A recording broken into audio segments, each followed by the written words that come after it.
One email automation made over $2.4 million for one single e-commerce brand this year. And one flow did just over 843K of that total revenue, which was over 25% of all of the revenue that we generated for this one client. And the email that drove almost half of that is plain text. There's no design and there's nothing particularly fancy about it. But it's the psychological and e-commerce principles involved that actually allow us to generate this type of revenue and results for our clients.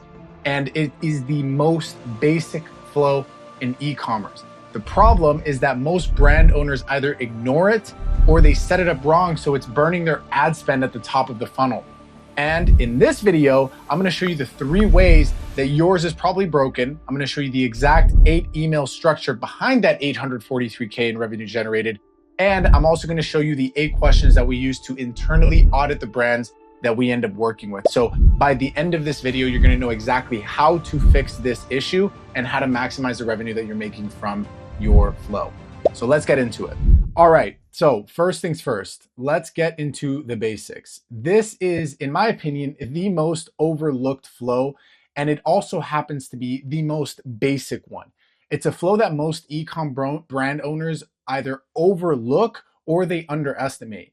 And this one flow generated 843K for one client in one quarter. You can see monthly test, BE is Blossom Ecom, that's the agency that we're running. You can see 843K in total revenues, and that brought in a total of $3.02 revenue per recipient.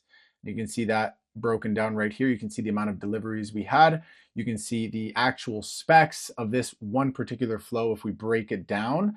And that constitutes over 25% of all flow revenue. And so what I want to show you is that this is the highest converting email right out of the gate. And that is email 1. You can see that out of that 834K, we generated around 576 off of one email. That's generating over $14 in revenue per recipient. And you can see how the remainder of the emails are performing here. And I know what you're wondering, what flow am I talking about? Ladies and gentlemen, let's not complicate things. The flow in question is and this isn't actually working, but it's the welcome flow. All right. And so what I want to cover is number 1, I want to talk about really quick about what the gaps could be in most brands that I generally audit and how to actually spot them. Outcome 2 is going to be, I want you to be able to build a welcome flow that actually converts, right? We're not going to talk about cookie cutter garbage or BS on typical psychology for ecom. We're not going to get into any of that surface level stuff. I want to give you stuff that actually helps your welcome email convert. And then I want to give you the tests to run on that welcome flow every single month, because we know it being one of the highest leverage touch points in any single e-commerce retention program, it's worth testing this every single month. And that's exactly what we do in addition to some other tests. So by the end of this video, you'll know exactly what to fix in your welcome flow and how to do it and the reasoning behind it, which is super important. So you're not just blindly implementing tips and tricks that I'm giving you, but you're understanding the psychological principles of why this stuff works in the first place. So in order to actually break this down, let's talk about the problem first. Why do some welcome flows lose money? Okay. Now, the default approach that most brands have is generally they have maybe 1, 2, or 3 emails in their welcome flow. They usually send all within like 48 hours, and it's just cookie cutter stuff. You take a look at this, and this is unfortunately what the majority of ecom brand emails look like. It looks like some plain text that was probably written by some AI like ChatGPT. You throw in a random discount in there, and then you throw in like some random product image. And look, when you're first starting out, it's okay to do something like this. But as your brand evolves and you become a better market offering, and you have to fit into a higher level of presentation and aesthetics, then you need to start producing better stuff.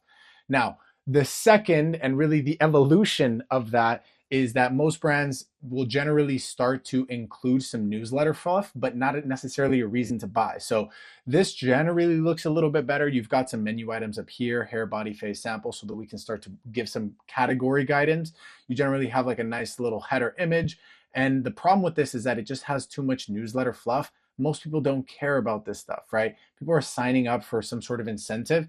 And so what happens is that a lot of brands will actually bury the incentive down here at the bottom. You can see in this particular email, people sign up for a 10% offer and it's literally all the way at the bottom. So we're creating so much friction. Someone has to scroll through this just to get what they came for. Now, it doesn't mean that you shouldn't do this. It just means there's a better way to actually approach it. Now, this is the email that looks great, but ultimately it has no product guidance. There's no real personalization about this, and it can come off as kind of ingenuine. And I'm going to show you why. So number one, there's no exit logic, there's no splits, there's no buyers we're not continuing to sell to the buyers, and we're not providing product guidance. Here's what I mean by that. You open up the email, here's 15% off because we really like you. You don't know me. You barely even know my name. I just gave you my freaking email. So don't tell me because we really like you, because the problem with that is that it can be seen as ingenuine. You're creating that friction from the get-go. And like, come on, it's 2026, guys. Most people can see this and they're like, all right, yeah, whatever. Like, stop, gassing me up, right? Now, I like how they're putting that welcome offer somewhat near the top of the fold, but ultimately there's just no product guidance here, right? Instead of just throwing this like catalog of images up, why not take the time to say, this is if you like crop tops, if you like, black better than white, if you're into darker colors, if you have a slimmer body, if you have a wider body, right? These are the things for date night. If you're trying to go for casual lunch, things like this. This is the type of product guidance that this email is missing. And ultimately, yes, you're delivering the discount code from the get-go, but at the end of the day, you're not really guiding people to the product and you're not giving them value to actually get them over the line. So you spend all this money, you get them on your welcome list, you give them a discount code, but ultimately you're falling short of that final step of like, let me show you what is best for you.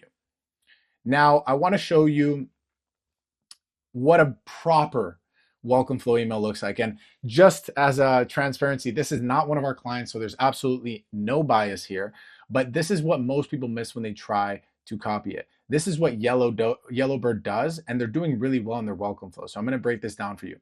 First and foremost, you've got a free shipping banner here at the top, which is great because now we're incentivizing people to buy a pack of hot sauce.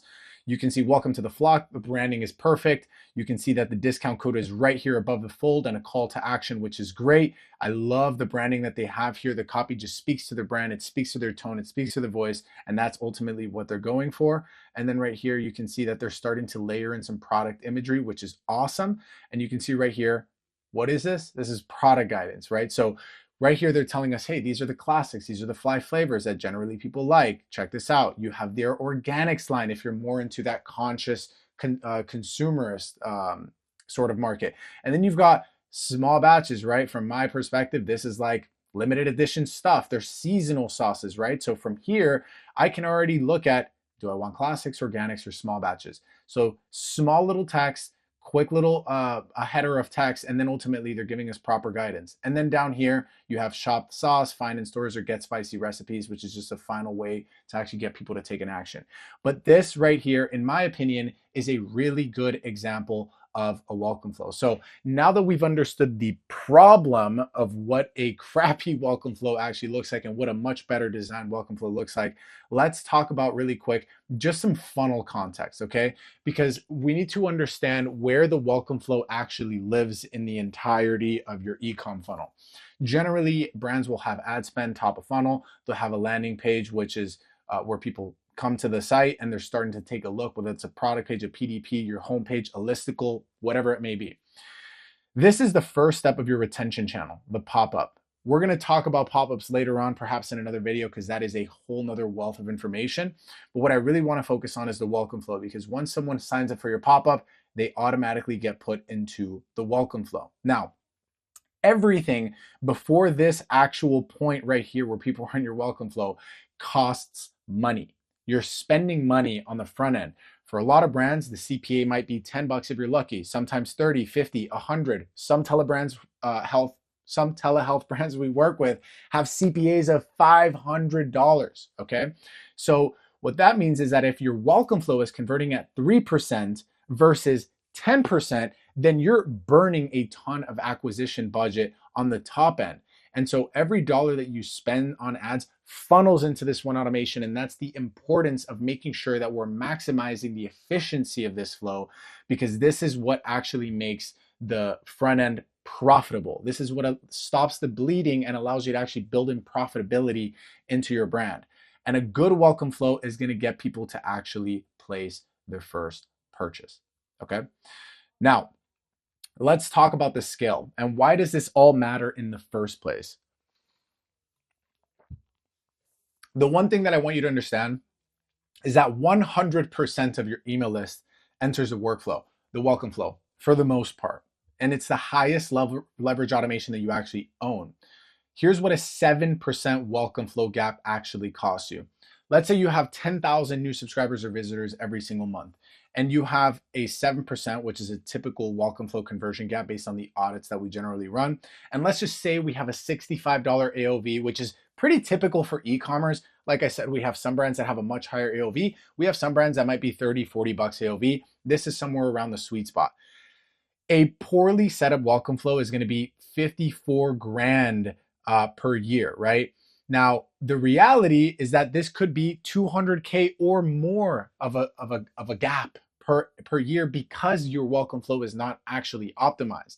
And so that is the expense at which this is actually costing you. Now, this is not just the actual revenue that you're making on the bottom of funnel with the actual welcome flow, but we're not taking into account the poorly budgeted top of funnel revenue that we're spending to actually get this welcome flow filled. So this all compounds, this all builds on the back end.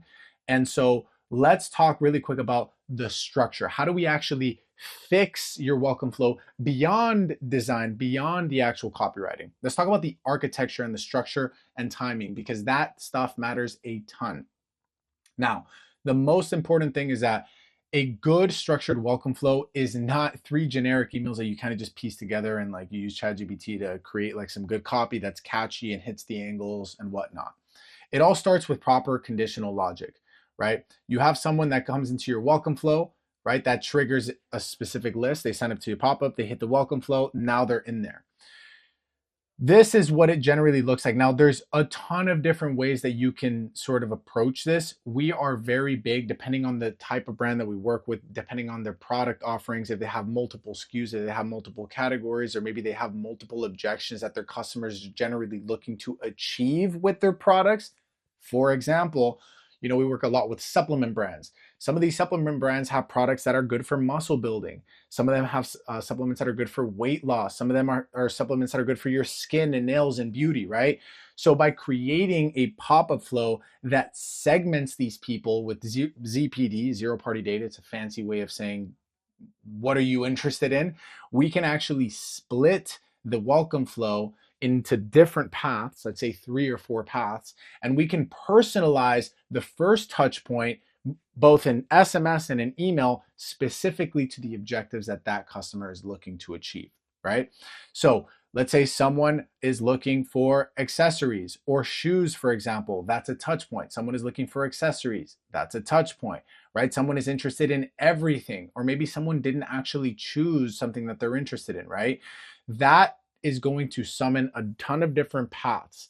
And what I mean by this is that the best way to actually think about your welcome flow is really taking a step back to think about, what does your product market fit look like? What solutions does your product bring to the market? What problems is it trying to solve? What consumer psychology does your typical target market actually have? And then we're designing around that. We're building around that psychology. That's how you're ultimately going to get the best value from your actual automations. And it is the best tip that I could possibly give you, because if you're cookie cuttering some stuff, if you're grabbing something that you saw off of another random YouTube channel that says a welcome flow should have this touch point, this touch point, and this touch point, ultimately you're building a cookie cutter and trying to paste it on your brand and hoping, crossing your fingers, that it actually hits and it actually lands and it actually resonates. But most of the time it falls flat. Okay. So think about how we're actually targeting your market. Let's create some segmentation on the pop-up so that we can start to personalize the flows, and then later on campaigns as well, and then build around those goals. You're going to want to deploy a couple emails over 10 to 14 days. This is, again, cookie cutter sort of information, but it's really what allows us to see the performance of these flows. 50-50 split, A-B test. You could A-B test the subject lines and preview text to maximize opens. And then you can also text a plain text. You can A-B test a designed email and see how that works. I'm going to talk a little bit more about plain text in just a second, but that's essentially what it should look like. Now, how can you structure your welcome flow? This is going to be more cookie cutter information, but the most important thing and the reason why I preface this first is that we want to build around the consumer psychology and your product market fit. But once you understand that, what should you actually do in the first 5 emails of your welcome flow? It's very simple. Email 1 should basically only deliver the promise. If you're offering people a 10% off, a free gift, a mystery offer, a buy one, get one, a free gift with every order, free shipping, whatever your value stack is on your incentive to get people onto your list, email 1 should deliver that immediately. So have your above the fold header, and then from there, you're going to want to put a quick introduction, deliver that incentive immediately, have a call to action, and then the remainder of the email could be some product guidance like we looked at just a second in that example email, just to give people a little bit more runway into what they can use that incentive with that you just gave them. Generally, we like to resend to non-openers. This happens a lot of the time where a lot of people will actually sign up and then they might not even open the email. So we generally resend to non-openers within that same day in the afternoon or the next day. Email number 3 is really where we're starting to get into some product showcasing. So this is where we are generally, what we like to do is export the most successful products by SKU in terms of volume sold or revenue sold lifetime.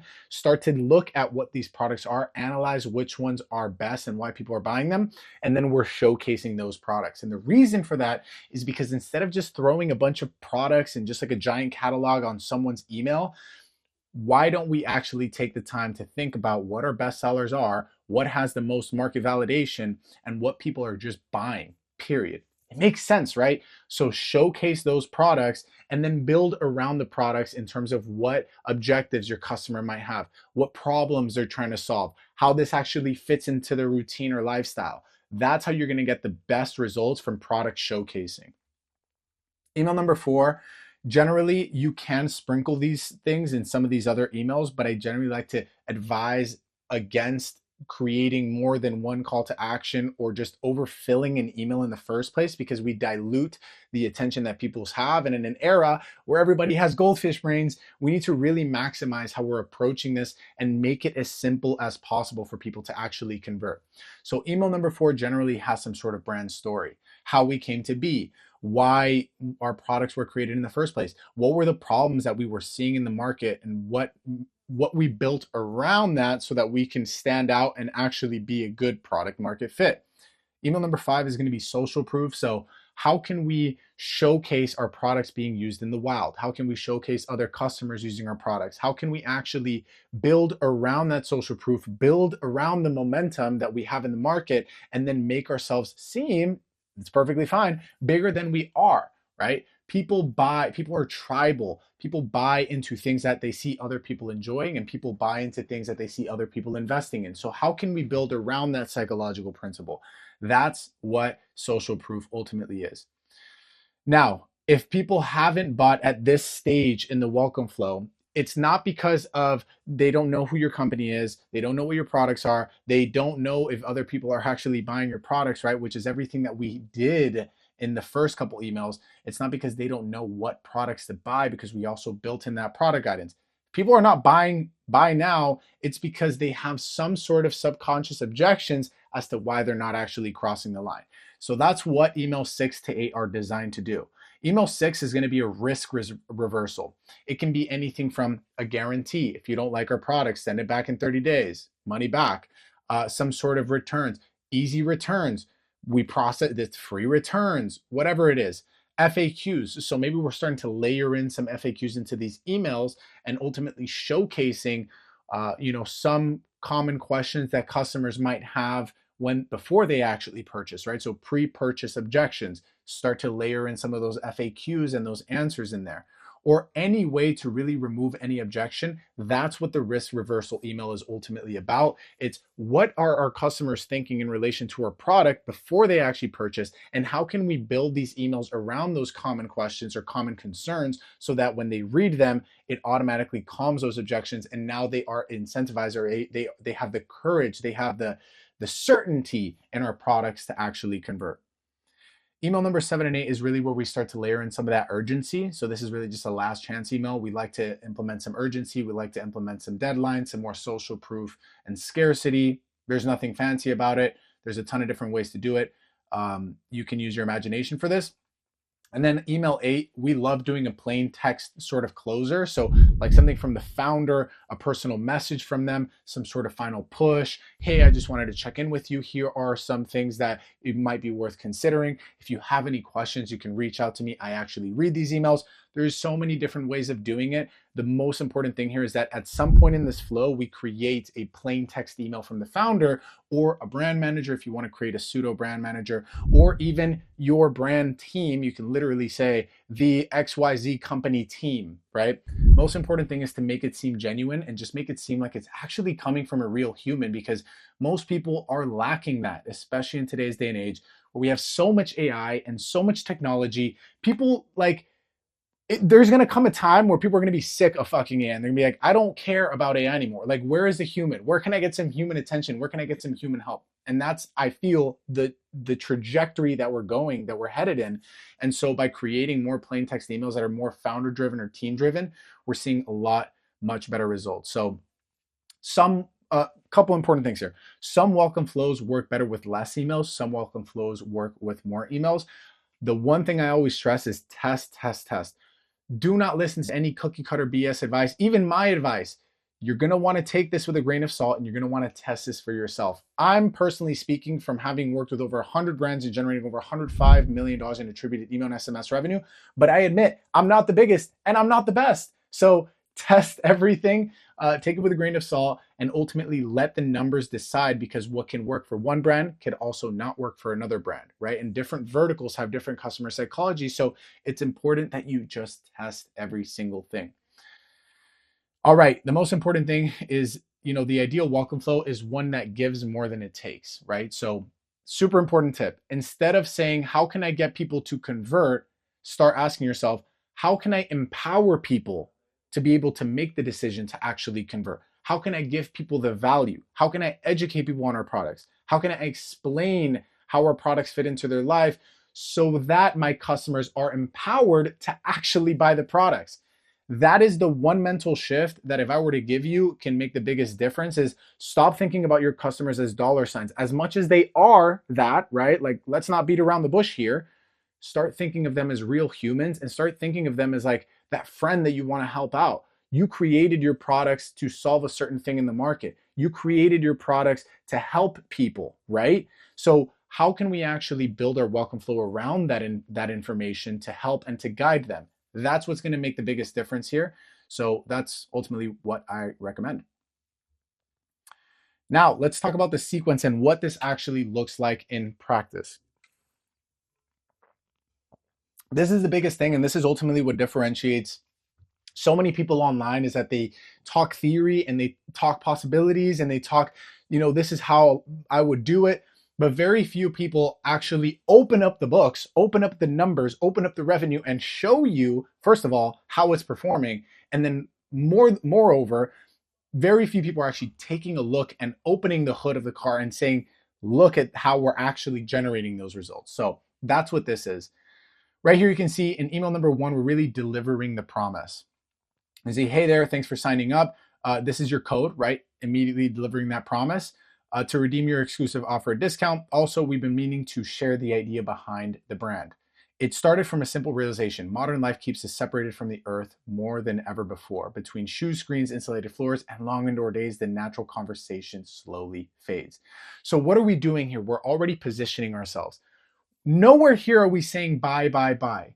What we're doing is we're psychologically hitting our customers in the same pain points that actually got them to click on an ad, to land on our website, to explore our products, to see our pop-up, to resonate with what we're offering them, ultimately join the list. And now all we're doing is the continuity of that funnel, right? We're not getting to this point and saying, you finally made it here, freaking buy now, right? Buy now. That's not the point here, right?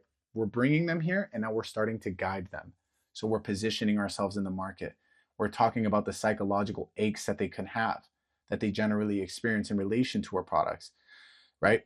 This had a 6% placed order rate, 8% click, and made 577K in revenue. This one single email. Plain text, nothing fancy, no design. But if you actually take the time to read it, and you actually take the time to understand our customers, our clients' funnel, and our products and our product market fit, you can see why this actually performs so well. By the way, this is like variation 5 that we have tested over the last 2 years. And so email number 2 is really where we start to build that relationship. We have a 38.5% open rate, and this is more of that founder level format that we spoke about. It's basically the same email. It kind of just has like a couple tweaks around here, but you can see how we're actually starting to build that relationship. Hi, I'm Julie. I'm the brand manager here, right? This is a pseudo person. But more importantly, I'm just another human trying to feel better every day. If you're reading this, you might be curious about grounding, or maybe you've tried everything else and you're wondering if this whole barefoot healing thing is too good to be true. I get it. When I first discovered grounding nearly a decade ago, I was skeptical too. So what are we doing here is we are humanizing the brand, we're putting ourselves in their shoe, and we're speaking to them as if they were speaking to themselves in the mirror. We're highlighting the actual issues that they can be facing. We're highlighting the pain points that they're likely feeling on their day-to-day. And then we're tying this all together and giving them the product guidance that they're ultimately needing to actually get involved with the community that can help their issues, that can help ease their frustrations, right? And you can sort of see how we're positioning this over here. But again, there's no rocket science to this, but it takes a lot of testing to actually get here. And we need to understand the psychological principles that humans have in relation to our products and in relation to our funnels. Email 3 is where we start to layer in some design stuff. This is really just a social proof wall. We have 34.8% open and just under 38,000 customers that bought from this. This is most likely a product showcase. You can showcase your top 3 products like we talked about. You can talk about benefits and not features, because features don't sell, benefits do, right? Transform your life with grounding. You can see how we're layering in that social proof right here. And then ultimately, again, we don't even have call to actions, which is cool. Like you have the welcome code that we're layering in, but ultimately we're just giving the customer sort of testimonial as the call to action.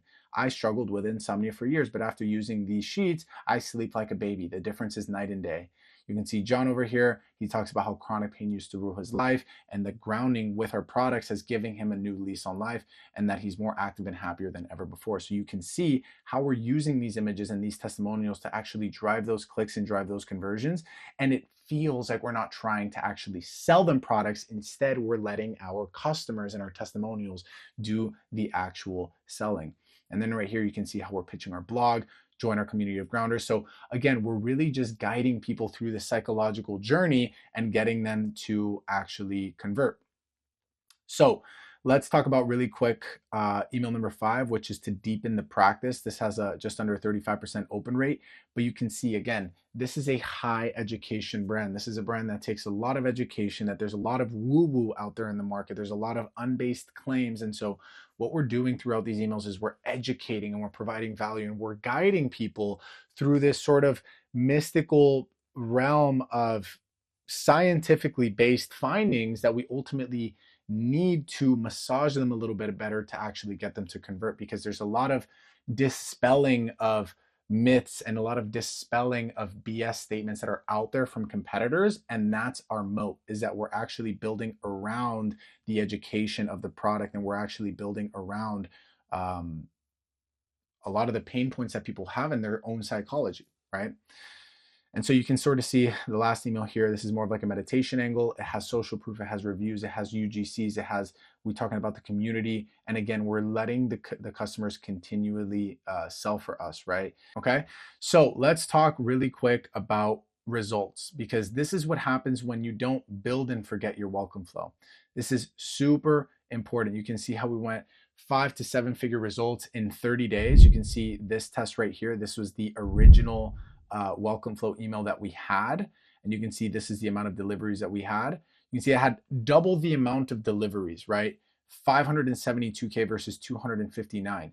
And look at the revenue, 750K versus 843K. You can see if you take a closer look here, you can see the revenue per recipient is $3.25 versus $1.31. This was the first variation of the welcome flow that we ever launched. This was test number 3. And we're already on test number 4 or 5. You can see them down here starting to populate. But this is the important of always testing. It's the same exact flow. It's the same exact brand, but we're testing the actual, the content in this, the approach, the psychological triggers. And so ultimately, this is what makes a lot more revenue, is the actual testing that happens. Don't think and don't make the assumption that you can just launch the first variation of something and it's going to crush it right out of the gate. That is the biggest mistake and hubris that marketers make, is that they think, I'm a marketer, I know what I'm doing, I'm going to launch this perfectly amazing thing. And ultimately you launch it, and if you don't test it, number one, you don't know what could be performing better. But number two, you're assuming that you are a god in this space and that everything you launch is perfect and like amazing, right? That does not exist on this planet, unfortunately. Not in professional sports, not in any sort of professional career, not in marketing, not in anything. It takes tries over trying over trying and testing to actually improve performance. And you can ask any high performance individual or athlete about that, and they're going to tell you the same thing. So how can you audit your welcome flow? Ask yourself or your team these questions. Question number 1, does email 1 deliver real value, or does it actually just give a discount code? Because if it's the latter, then we're not doing enough to actually guide people in the email, right? Email 1 should deliver value, but it should deliver that code immediately as well. Question number 2, does every email have a distinct job, or are they just fillers that fill the need to convert? Are your emails backed with psychological principles? Are they backed with email conversion principles? Are they backed with actual bestseller data and product guidance? Or are you just filling it with newsletter fluff like we talked about earlier, so that it actually feels like you're actually guiding someone to a conversion? Because they're two totally different things. Do buyers exit the flow automatically? Klaviyo does this automatically. You're going to want to check if you have any other platform. Just make sure that you have those exit conditions in there. Do you have a non-opener email resend for email number 1? This is a super low-hanging fruit. I absolutely recommend you have this set up. If someone doesn't open email number 1, you're going to want to resend it a couple hours later, a day later, whatever it is. Make sure you have that touch point in, because it generates a lot of money. Are you A/B testing anything in the flow right now? Because if you are not A/B testing anything and you just launched one variation and you're praying and assuming that it's a slam dunk, you've already lost, unfortunately, because you have to A/B test to actually push the performance of things. And like I showed you, we had one variation of the welcome flow that did $1.30 and the second did $3.25. It's making more than double the amount of revenue, almost 3x. And so that came from 3 months of testing, right? Do you know your flow's placed order rate? Because if you don't, then you're not actually measuring for conversion optimization. You're really just looking at probably open rates or click rates, but those are vanity when it comes to actual ecom brands that are built based on profitability and actual conversions.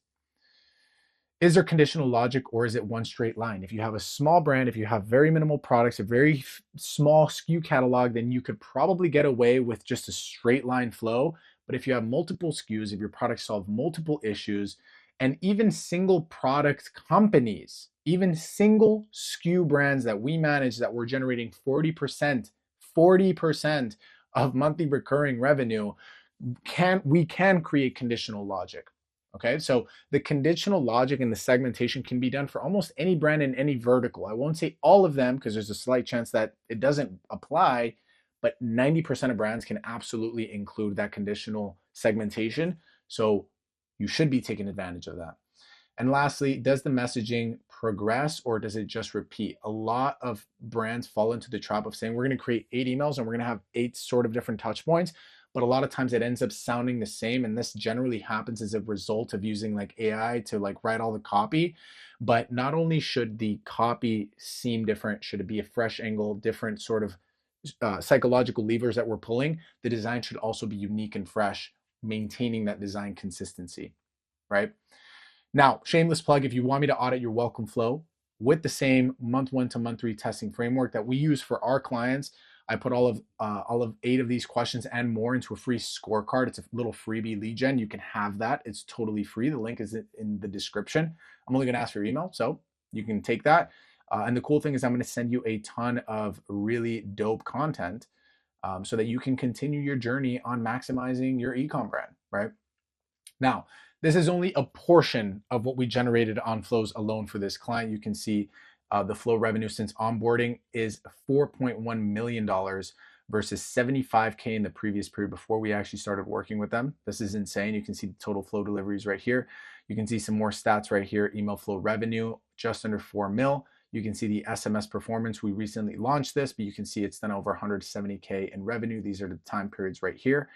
And the cool thing about this is that year to date, 2026, we've done just under 2 million in revenue from this particular flow. And that's 214% more than we generated for them last year. And this is what it looks like when you have a fast growing brand and you have a real retention team behind you that is split testing all these different elements of your retention marketing so that you actually can get the results. And take it from me, it takes a village, right? I have a small team. We have designers, strategists, Klaviyo experts. We have copywriters as well. We have strategists. And it takes all of us to be able to manage this for a team. And I'm not saying you can't have just one person on your team executing them, because I can't say that they don't exist. But number one, $250,000 a year, and they're going to be spread thin because you're entrusting them to handle all of these 5 or 6 different areas of a retention program and what it takes to build an actual email and split test. And the truth is that there are no master of alls, right? There's just jack of all trades, master of none, right? So if you want us to take a look at your welcome flow, we'll audit exactly what to fix. It's free. Again, it's no strings attached. There's no bait and switch here. It's just a breakdown of what's working, what's broken, and what to fix first. There's a little landing page that I have here. The link is also going to be in the description. It's blossomecom.com/partner. I'm going to audit your flow for free. Again, there's no strings attached. A lot of people who go through this process end up wanting to work together. And if that's you, awesome. But the cool thing is that we have a money back guarantee, right? So if we don't make 20% or more on your retention marketing attributed revenue, then you don't pay a single penny. So there's zero risk. It's 100% upside. Let me know if you want that. Click the link in the bio. Hope this helped and made sense, and I'll see you in the next video, guys. Peace.